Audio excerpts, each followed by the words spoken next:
Welcome back for the second part of the February 19th Trips and Traps. Once again, Andy Serling, Eric Donovan. 3 more races to bring you, and we're in agreement that the first race we're going to bring you is definitely a trap. It's Indy Mine from February 14th, Saturday. Race number 4. This was not only was a 2 lifetime claiming race, 10,000. We'll pick it up in action around the turn, and the horse we're looking at, Indy Mine, is on the outside in 4th right now in the yellow silks, and it's a race where the pace is kind of slow pace, and the horse that we're looking at, Indy Mine, is just outside there as we see him highlighted by the 3/4 pole. Yeah, he was victimized by the slow pace, and it looked like there was going to be a stronger pace near. It never developed. What's interesting is the eventual winner of the race, JJ's Prophet, is on the lead here. Now, he wins because he crawls along the lead. He was not the one they were betting so heavily in this entry. Sigmundo, his entry mate with Ron Dominguez, who's moving into 5th right now on the outside, he's the one that was taking the most amount of money. Now, Indy Mine has moved into a comfortable spot in 2nd here, but he's still, as you can see, being restrained by Orlando Bucica, and I can't blame him. He doesn't want to rush into this.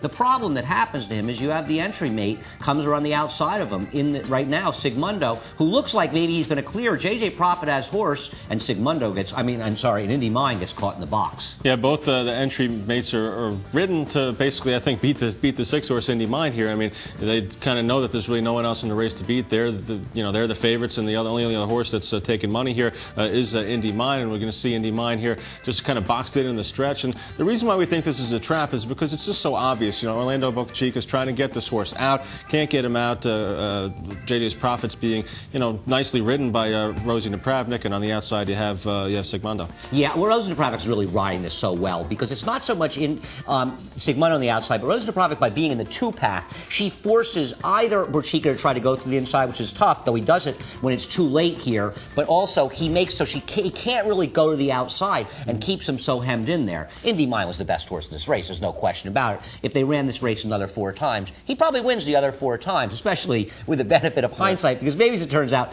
if he had moved with Sigmundo in the turn, then he probably would have won, because he was just much the best in here. But as you said, this one has trap written all over it. He's not getting in a field as weak as this next time. He's going to be bet off this trip. I bet him last time at 3-1. I don't want any part of him down the road. Yeah, everyone saw the trouble, and certainly not going to get any easier than the field that he was in there. Now let's get on to the second race now, and we're going to take a look at Run with the Lark. This race run on Monday. This was the 3rd race on Monday. A starter handicap, and Run with the Lark is the number 4 horse here. Yeah, and this is a situation where Run with the Lark is just badly victimized. He was a big favorite in this race, and he never had a chance to win the way the race was run. I think the inside was probably the place to be on Monday for those races, but also it just develops this 5-horse field as though, even though the 6, who ends up finishing 2nd here, doesn't go right to lead here, as we'll see on the backstretch, he quickly settles over the lead. The horse who wins the race is Coyote's Highest Call. Got a terrific ride by Jeffrey Sanchez, aggressively riding the first turn, establishing his inside position,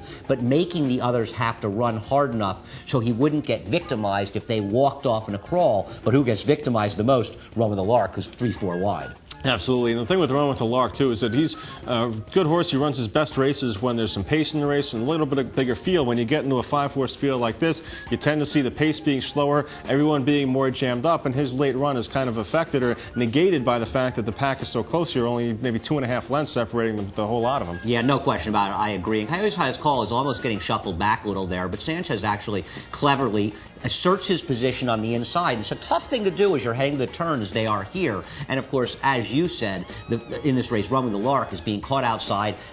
His close is completely mitigated by the dynamics of the race. He is a horse who's done okay stalking, but stalking towards the inside, not in the outside like he is here. But as you said, absolutely does his best running, making one big run. You've got the horse on the front end, Prince of Iron, who almost wires this field. Sanchez on Coyote's Highest Call, keeping his position on the inside. He eventually gets out, unlike Indy Mine, who couldn't get out in the last race. And this is sort of an example of what Indy Mine was trying to do to get the outside, but it happens when Prince of Iron goes to the inside. And frankly, I don't care that Run of the Lark didn't finish here. He had no chance the way the race was run. I agree, and you saw the power of being inside in these races with the 6 Prince of Iron clearing off to the inside on the backstretch, and the 2 Coyote's Highest Call taking that inside path most of the way, and then Jeffrey Sanchez angling him out in the stretch there. So good race riding on the part of Sanchez on there, and certainly Run with the Lark affected by the scenario. Yeah, the thing about Run with the Lark is he does seem to be a horse that comes alive on the inner track, and probably has 2 more starts in the inner track. And we'll be on the inner until the end of March, but we're still only talking about 6 more weeks of racing, including this week. So the most you can expect to see him is 2 more times, maybe 1 time. I'd like to see him against a little bit tougher horses, but in a race with a fair pace, where we can get 3-1, 7-2 on him, because I think he's a pretty good horse who's in very, very good form right now. I agree. All right, one more race to do here, and this is the 6th race from Monday. It's a maiden claiming race for New York bred fillies, 50,000. The tags in here, and we're going to take a look at the number 5 horse, Gottanero, who has some trouble shortly after the start. Yeah, I mean, as you can see, Gottanero breaking slow, and this is what we've talked about before with what happens when you get left. He breaks about a length slow at the most, but as you'll see, he's already 2 back, and as the race settles out, he finds himself 4 or 5 back. He could easily have been in the 2nd position, stalking. The leader gets victimized by running maybe a little too fast for himself early in this race, but Gottanero, as you can see, Channing Hill is having trouble in the back. He's ranked. He wants to go. Yeah, Channing's trying to restrain him from making a premature move that we've seen, we've seen many times before, where the horse rushes up, and this filly right here is going to try to move up in between horses here, and it does make a little bit of a premature move, I guess, but not that blast move that we saw before, but the steady advance here from a bad position towards the back, and just a tough way to go on with it here for Gottanero. Yeah, there's no way she can win with this trip, and first of all, the inside was the right place to be, and maybe the winner got a little tired from setting a fast pace in here, and the favorite, Navidano, gets a good setup, but you've already seen Gottanero make this long, sustained 3-wide run after spotting the field by breaking slowly. This is an absolutely impossible trip for a horse, and she finishes a pretty distant 3rd in here, but boy, would I have loved to see this race run if she had broken cleanly and been able to stalk the 3. I'm not saying she would have won.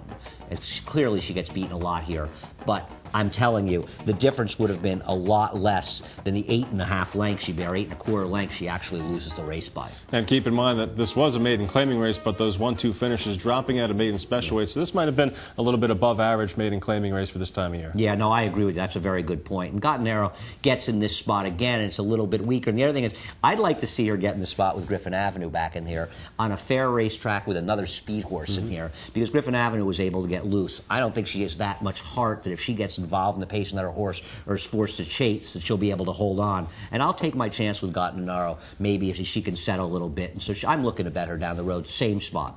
All right, that does it for this segment of Trips and Traps. And keep in mind the email address, tripsandtraps@NYRAinc.com. Try to get those emails in by Sunday, the week before we tape the show. Otherwise, it's too late when we get in on Wednesday morning to go through the emails and figure out what we should show. Right, and then we could just answer you and tell you why we didn't show them and tell you, boy, we wish you had told us that one because we were struggling to find races. So send us some help early this week because we only have the 4-day racing week. Right. So unless you help us out, only one segment maybe of Trips and Traps for next week, but we'll see. Thanks for watching.